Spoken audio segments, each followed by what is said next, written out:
Hello and welcome to the 27th episode of Rambling Weekly. It's been a few years.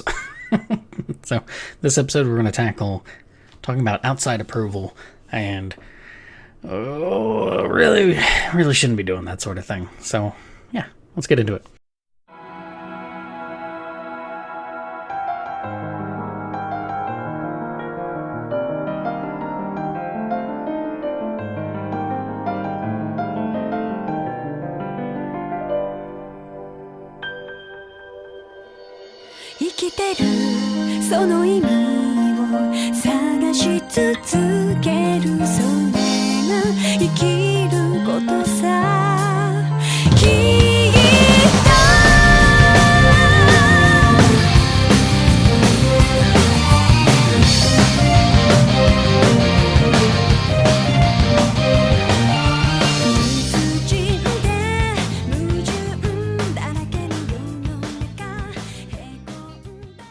That song there is Way of Life. It is the vocal theme from Zeta no Kiseki, which is it and Ao no Kiseki, that duology there for the Crossbell portions of the Trails series so far. Those are my favorite.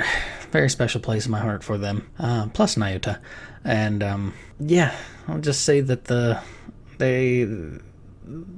Sen series got better on the back half, and Hajimari no Kiseki, what little bit I've played of it has been enjoyable.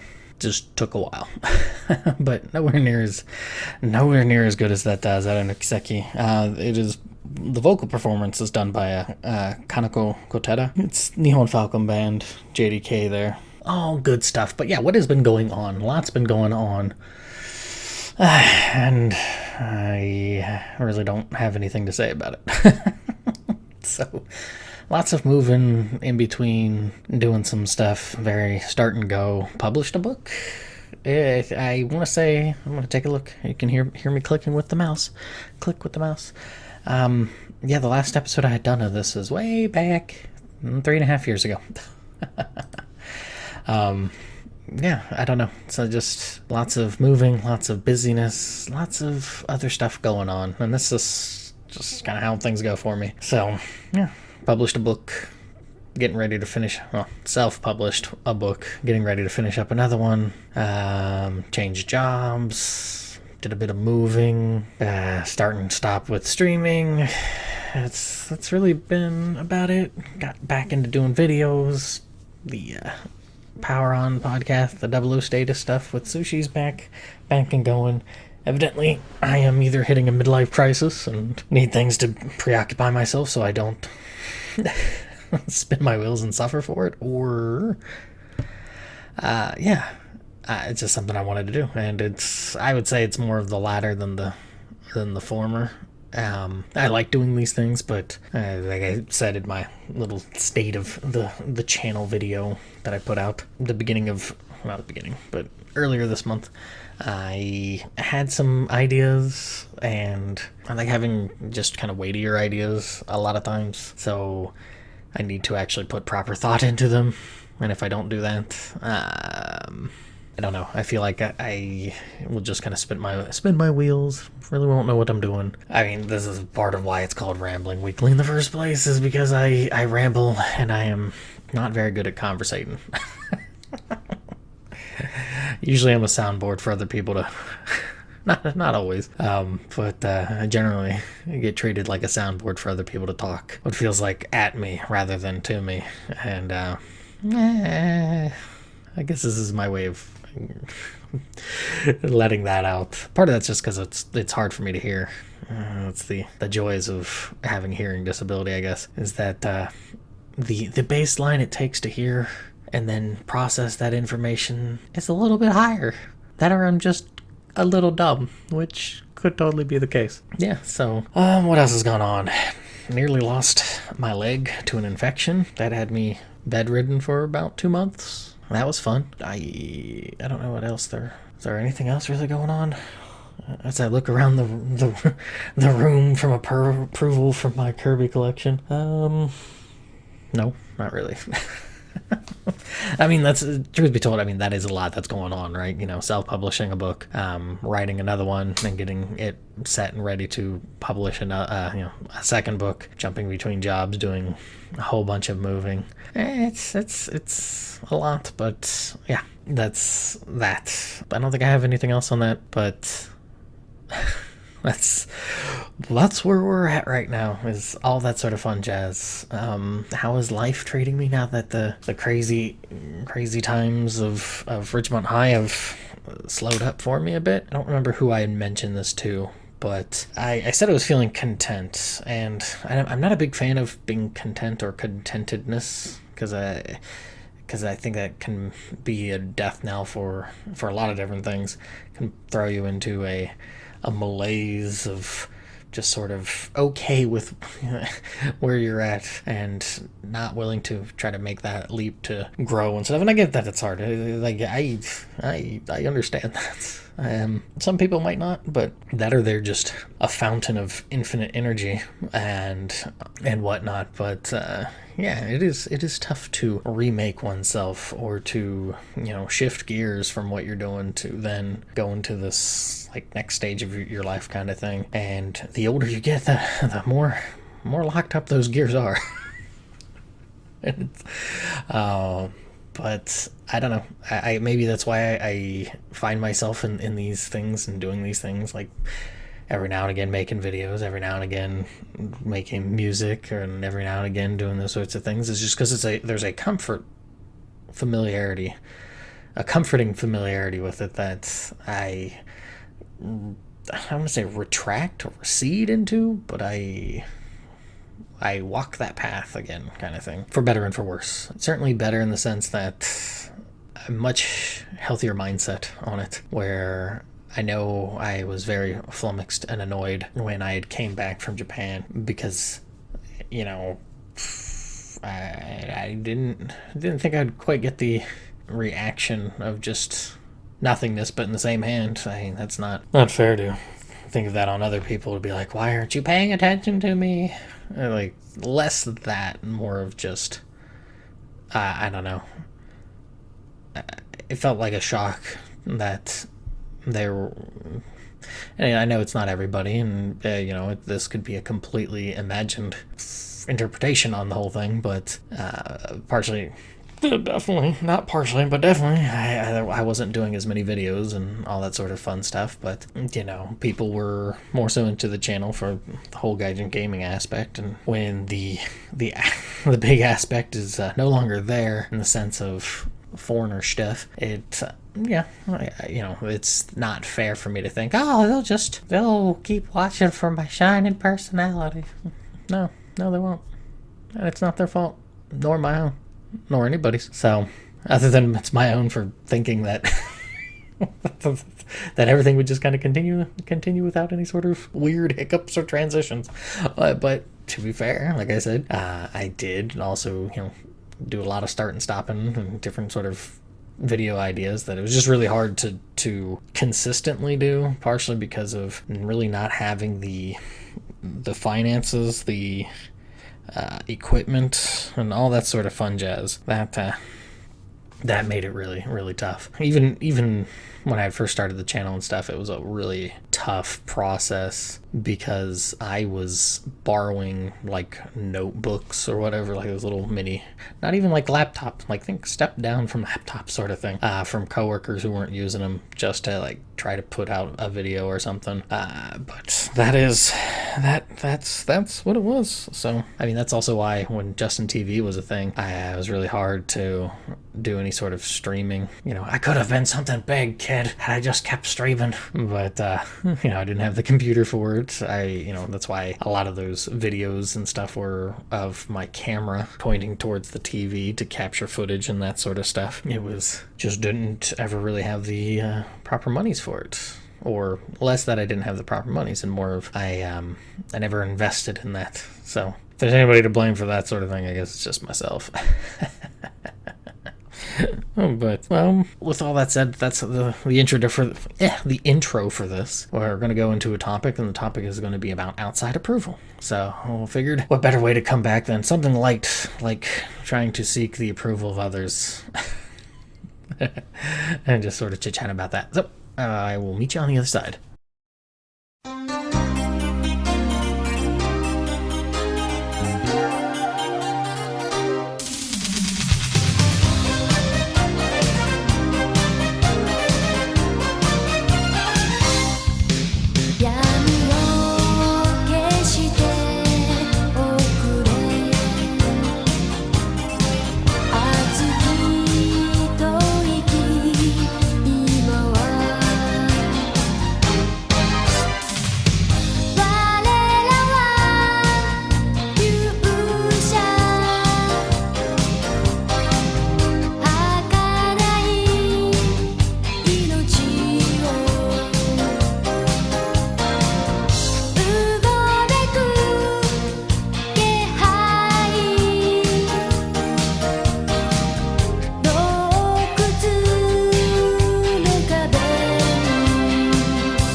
'Now that synth sweetness is the song Yamino Bamburan from Sorcerion, if I can talk. I get a bit more tongue-tied as I get older, and that's always concerning. But yeah, this is sung by Shoko Minami, and yeah, I love that song. And I forgot to totally mention this, but all of these songs are on album Vocal 3, which the Falcom had put out sometime in the early 2010s. It's a compilation of a bunch of different vocal tracks from the different Nihon Falcom games, and by golly, they sound really neat to me. And yeah, that's really all there is to it. I really like it, and there will be more of those. Now, pardon me as I scribble notes. Scribble. Topic for this episode is all about outside approval. And, you know, we see this wonderful knack that humanity has for doing this from just time immemorial. This is just something we do. Like, I get that. Not everybody. Some people don't. Some people have no interest in doing that sort of thing. And sometimes we mistranslate that sort of penchant for outside approval for some things are just as simple as wanting to do it for the fame, wanting to do it to fill some sort of sadness, and, you know, wanting to deflect some sort of horrible home situation, so, you know, I act like the class clown or something. Much like anything that I may have, my disdain for, I don't know how to put it. Do I say the internet? I want to say the internet, which, me being on here, I guess would be an admission of my hypocritical feelings on it. I guess because of my heavy stoic influences, and partially, you know, just how we are as human beings, they're always in conflict with this sort of thing of wanting to do what you want to do, but then also wanting to get the outside validation. Partially, particularly for myself, a big instance for it, especially when writing with Sudraba, when I finished it and published it and stuff, my inclination for anything that I write and whatever is that whatever it is that I write, if it can at least touch one person, hopefully not in a way that makes them go loop-de-loop, but in a way that just makes them see things in a different light and helps them grow. Because that's, to me, what, particularly for like stories and stuff, or, you know, music, is that It is somebody's creative endeavors through their own experiences, not necessarily telling things from their own experiences, but just they are the culmination of everything that they've experienced, they feel, they've witnessed, they've learned, like the impressions of others around them, or society as a large. They're a combination of that, and within that vestibule of, or that cauldron, let's go with cauldron of a person's soul. Within that, they create whatever sort of concoction they do, and you put in whatever. I can't even remember what I was going to say. I was going to give the line for the Powerpuff Girls, but I don't remember whatever. It's something spice and everything nice with a little bit of ingredient X at the end. Anywho, what they put out there is what they put out there. It's open to whatever consternation, angriness, interpretation, love, what have you, but it is not. It may shout and demand that sort of attention, but it is not deserved that from anyone, no matter how much time and dedication somebody may have put into something. And that's probably a really, really tough pill to swallow, especially from like an artistic standpoint. Because on one hand, you do have that I do have that like artistic heart of just, make it for artistry's sake. But in the same hand, at the end of the day, that's sort of like whistling in the wind. Really, the only person that can enjoy that sort of thing is yourself, which is fine. And that's where it comes from. It's a wrap in the Stoic philosophies and paraphrase it, because I'm not going to go and throw a bunch of quotes or anything of the sort. That's for the end of the podcast show, whatever this is. But it is... all that comes from within oneself. It's, you can't be flustered by the outside world. If somebody was to anger you and cause you to do harm to yourself and whatnot, they are your master kind of concept. And that's where this sort of affirmation from the outside, you really can't do it. Yeah, you can't do it, because is it nice to be like a...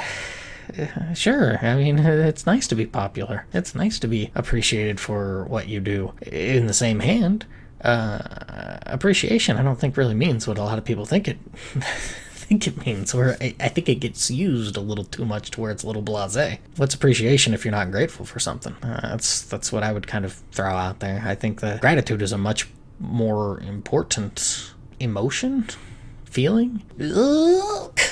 I think gratitude is a lot, I guess, because it's like appreciative it lacks the appreciative, and maybe just because of how much I've heard it, to me appreciative is pretty much in line with being thankful. It's just using a different word to dress it up, and instead it doesn't tackle the problem that the people who dislike saying thank you seem to have. They just slap another word on it, and that's supposed to make it all right. It's like, no, that's not quite how that works.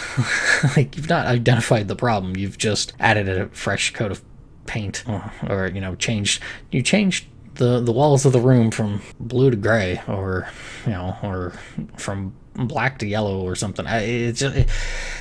It's not quite helpful there. In one hand, this whole thing, I guess, comes to me in just a lot of my dealings with younger people, now that I feel I'm at that age to be the old man kind of thing.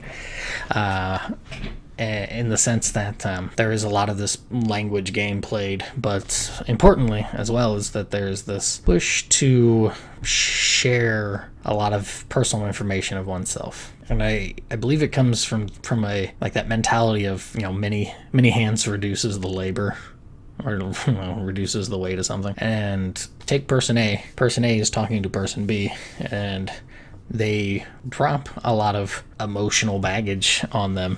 To me, that's somebody who's asking for outside approval of something, in the sense of, take me for what I am. Which I think there's some noble traits in there, but with much like anything, it's, I don't know, maybe this is just the way that my brain processes things, but I am of the opinion there is always a give and take. And that isn't, not in some sort of like psychotic Machiavellian, like I'm going to learn the secrets of this individual and put them to my use. Well, much less that, but more of think of just a simple conversation with somebody, or have like a dance or anything that you do with somebody else. There's always a give and take. You cannot both occupy the same exact space. There's always a back and forth. There's whatever there is. There is the reactor versus the reactee, and those roles can flip, all sorts of what have you. I've totally lost the thread where I was going with that. Anyways, it's there is this thread from which you're pulling from, and for me, when you're putting that sort of stuff out there, whatever your emotional baggage may be, it's certainly a sign of trying to trust someone as well, because it's like, hey, I've got this out here, but in the same hand, it's like, hey, I show these scars to everybody, you ain't gonna use it against me. I think though, when you do that sort of thing, when you put out everything like that, I can't remember the word for it, but it reminds me of the concept of where it's like, hey, if I say red, your brain is going to imagine a certain tint, certain shade, certain version of red that isn't going to be exactly the same as mine. That's just the way it goes. And I think that is something that can be conflated with emotions as well as trauma as well as experiences. There you have that kind of complexity of whatever sort of traumas, whatever sort of memories, experiences and stuff. But those complexities are only made messier because each person is different in their own special way. What one's memories of physical abuse isn't necessarily going to extrapolate itself out to be the same thing as what happened with somebody else. That's maybe I'm on the limb here. Maybe I'm the bad one for saying something like that. Me personally, that's how my brain works. I can talk and ramble on about like how I grew up super duper poor, but how I grew up super duper poor is not going to be the same as somebody else who grew up super duper poor. And maybe for them, they were able to use that as a springboard for something else entirely, where like say they're able to make music really well or something. That's not really my kind of thing. I like to make music, but the people who will listen to it and tell me, they're like, oh yeah, it's really good. I can only take it for what they say, but I just kind of make it just to make it, whereas somebody who may have wanted to do that so that they can get break loose, fly as far away from the coop as they could, to do traveling and stuff. I get very different incentives for it, but it still comes out in the musical sense and whatnot. For myself, it meant receding into like books and stories and reading and writing, because those are very, in this day and age, they're very, or at least growing up, very cheap things to do, to go to the library that was a couple blocks away and get some books and read those and stuff like that. So now that I've completely derailed from where I was going from, outside approval, reel it back in. I guess if anything though, to kind of like pivot as best as I can from that, is that all that sort of stuff though, it stems from within. Like that sort of drive, you yourself make that choice. Sure, like there you can be put into some really bad spots, but I am of the opinion to let's go hyper way out there, like extreme mode. But let's say you're in some sort of Saw situation, and if you don't shoot yourself, the baddie's going to shoot you. To me, that's that is, if you shoot yourself, you've made that choice. Yeah, you're going to die, but yeah, you make them make that. Otherwise, you're the one that's being. I don't know where I'm going with this.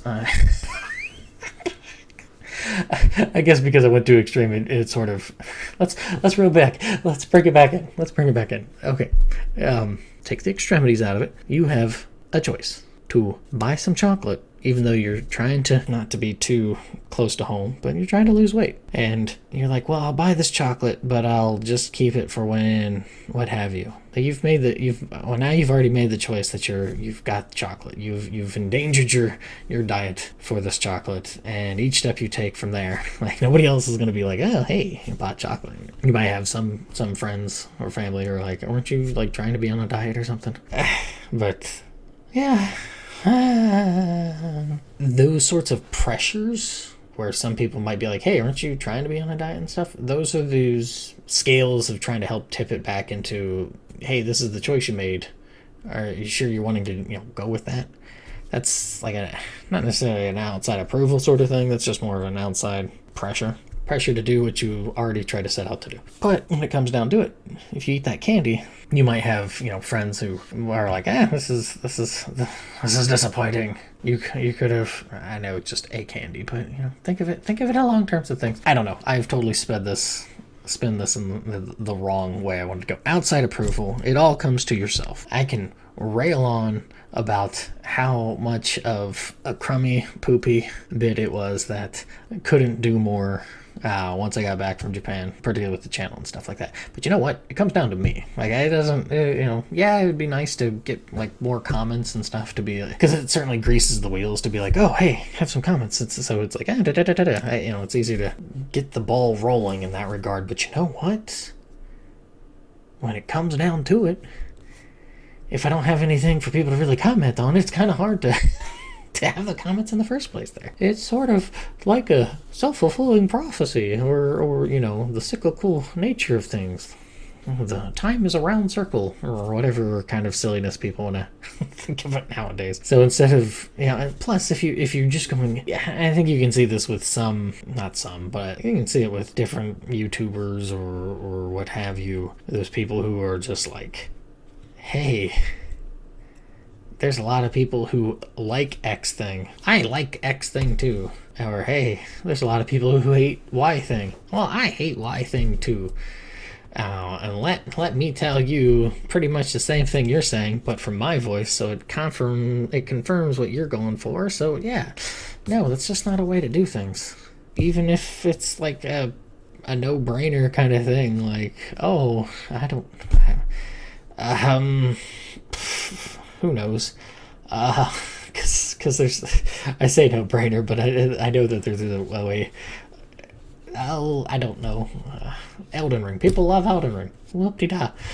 I don't really care for it. I'm not a Dark Souls fan. Majority of people are like, oh, and then you just kind of go with it. But there's just sort of an emptiness to it. I guess for myself, it feels like if I have this thought, if I have this feeling, if I have this opinion on something, it's a lot easier for me if it's something in Japanese where it's like, I don't know anybody else who really knows or likes these sorts of things, sort of thing. Like the Nihon Falcom stuff, it's gotten a lot bigger since, and it's cool to see how nowadays, especially with Zero and Aono Kiseki they've got the fan translation, but they're actually going to be officially translated and released sometime before too long. And same with, I believe, with Naita as well. So those are really cool. It's really cool to see that because those 3 games are pretty awesome, and I love those things to pieces. In the same hand, while it's really cool to see that happen and to see that there are people out there who have played them before and are like, yeah, those are really good and all that sort of stuff. Same hand, it doesn't matter because I already like them. The end. Like, it doesn't matter if Jim Bob Trailer Truck Park 3472 on YouTube decided to comment about how they liked the game, as well. Like, or, I don't know. I was going to say, like, flowers are tasty. That's another handle. That'd actually be kind of a funny handle name. Anywho, but the point is that it all stems from within there. All that stuff can be great. It's cool to see other people get at least the chance to experience those sorts of things, but in the same hand, my liking or disliking of something doesn't matter, or nor should it, when it comes to movies and songs and that sort of thing. It doesn't matter. What you like, what I like, and in the grand scheme of things, it doesn't do anything one way or the other, and I'm just going to repeat myself forever and ever and ever and ever and ever and ever. I don't know, maybe this is just because this is the first time stepping back into it, so my brain is really, really doing some heavy lifting, which it's only about like 3 or 4 pounds, but it's just like, oh my goodness, this is so heavy. Or just because, to me, this seems like a very easy topic idea that, for me, it's a no-brainer in the sense of, yeah, who cares what anybody else thinks, even if they like something. In one hand, yes, having other individuals acknowledge that sort of thing can be cool, but in the same hand, that's that doesn't do anything. It really doesn't. I mean, outside of like a business sense for money, but I mean, is that really why you're here? Is that? I mean, it's not why you're here listening to this right now. That's for certain. But it's too much of a business sense in the idea of what is like a personal thing. That's. I mean, if that's your thing, okay. Like, I can't take it or give it to you, but okay. But that's certainly not my sort of pull on it. Like, I've been able to really to go back to that word, really content with myself. And I never finished that thought on it now that I think about it. I'm content with myself in the same way I was once I had hit a happy medium, but now I actually have a lot of nonsense to do. Not a good nonsense, but still nonsense to do. So it's like I'm content, but I'm like always on the tightrope of falling off into being a busy, super busy boy to, oh boy, I really am not liking myself. Not necessarily, not in that way, but like just in the sense of just, oh boy, this is kind of rough. No, it's a contentedness that's framed around a lot of other things that I'm doing. So that thread that I dropped, I've now picked it up and carried it along to through this wonderful maze of whatever my brain is. And it's probably just a couple walls. There's some edges to it. It's not completely smooth. I don't know. I don't really have much else to go to it. If anybody has any sort of comments that they would like to add, any sort of experiences, by all means, throw it out there. I've hit the hermetic lifestyle. Not quite. Oh, what was that dude's name? I don't know. There was the Greek philosopher. I think it starts with an S or something, who's just kind of like, oh yeah, whatever. I don't care. Just when I die, just throw me over the walls and the dogs will eat me, kind of thing. I'm not quite that hermetic where I'm like super obnoxious to everybody because lol, who cares? It's just life, bro. It's just a point where it's like, you can like those things all you want, but or dislike those things all you want, but that outside approval, if that's all you're seeking, seems like a very empty way to live, at least from my perspective. And maybe there is something to that. Maybe that is constant aim to be liked by others, to be surrounded by your peers in the same sort of appreciation or dislike of things, has a churlish effect on us, and the internet just does nothing but exacerbate. I don't know. Anyways, I'll meet you on the other side.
Welcome back. That song there is Kamarasu, or Oraha no Fue, which is Orla's flute. That is Orla's fife. But yeah, that's from a song from East 6. What is that? Arc of Nepishtim? Like the vocal version. I don't think the vocal version is in it. I think that's just a vocal reinterpretation of one of the songs from what I remember. It's been probably about 10 years since I played He's 6. So it's been a moment. Anyway, continue the trend of doing quotes and stuff, and this one that I'm going with is Shakespeare.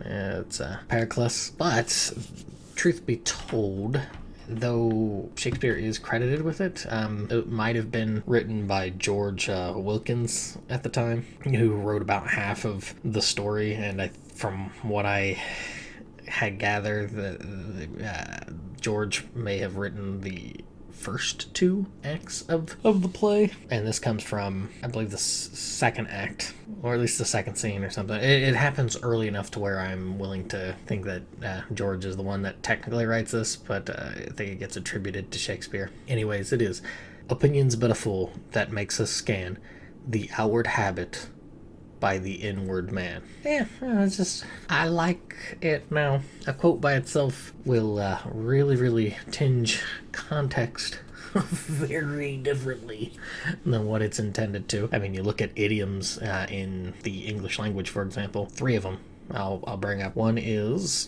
jack of all trades, master of none. Still better yet than a master of one. That last little part's always dropped off. Kind of important things. It's a little important there because, that completely tweaks that from, you may know a lot of different things, but I am this one smart thing, so I am, so that's better, because it's just something that happens with a lot of people. Let's see another one. Curiosity killed the cat. That's another one, but there's more to it than that. Curiosity killed the cat, but satisfaction brought it back. That's a really big one, because then if you drop that second part, it makes it out to be that curiosity is a bad thing, where it's like, well, no, what happens is that once your curiosity is satiated, you lose that cool little spark. But in its place, you get the satisfaction of knowing what was behind that spark. For some people, there's not much in the way of satisfaction. There's no appeasement. It is just simply no, not happening. And then, what would be another good one? Oh, blood is thicker than water. That is a complete bastardization and reversal of a biblical phrase. The blood of the covenant is stronger, or is thicker than the water of the womb. That's completely reversed. Blood is thicker than water makes it out to be that, family is more important than any sort of ties that you create, where it's, well, I shouldn't say more important, but stronger. Ties of family are stronger than the ties that you create, where in the biblical sense it was, the blood of the covenant, those ties you create are stronger than the water of the womb, that of families. It really paints a picture for the mentality of a society when their idioms are as peculiar as they can be, or when you have certain phrases that then get chopped up, it really starts to paint that. But as for myself, just the little quote from the play, opinions but a fool that makes us scan the outward habit by the inward man. I totally read that wrong, but opinions but a fool that makes us scan the outward habit by the inward man. To me, pretty plain to be, but if you're trying to seek the opinions of others, it's a conceited endeavor, and I thought it fit for what I was trying to get at this episode. So I think that is it. I've tried my best to not be rocky on this first step back, but I can hear the eye of the tiger here in the background to show, just to demonstrate how rocky it is. Bad jokes aside, thanks for listening. I will have episode 28, I promise. Unless something were to happen that I can't keep that promise, in which case, I'm sorry. But it should be good to be back at this for a bit. That is the goal. So, thanks for listening. And the outro is Maybe It Was Faded, which is a boss theme from Trails in the Sky SC. And this is a vocal boss theme, and it is a pretty rockin' one. The vocals are done by Hiroko Yamawaki. Also, and I should mention the Kamurasu song before this segment, that was sung by Umi. I think that's how you say that. But, Anywho, Maybe It Was Faded. Great song and whatnot. I'll catch you later.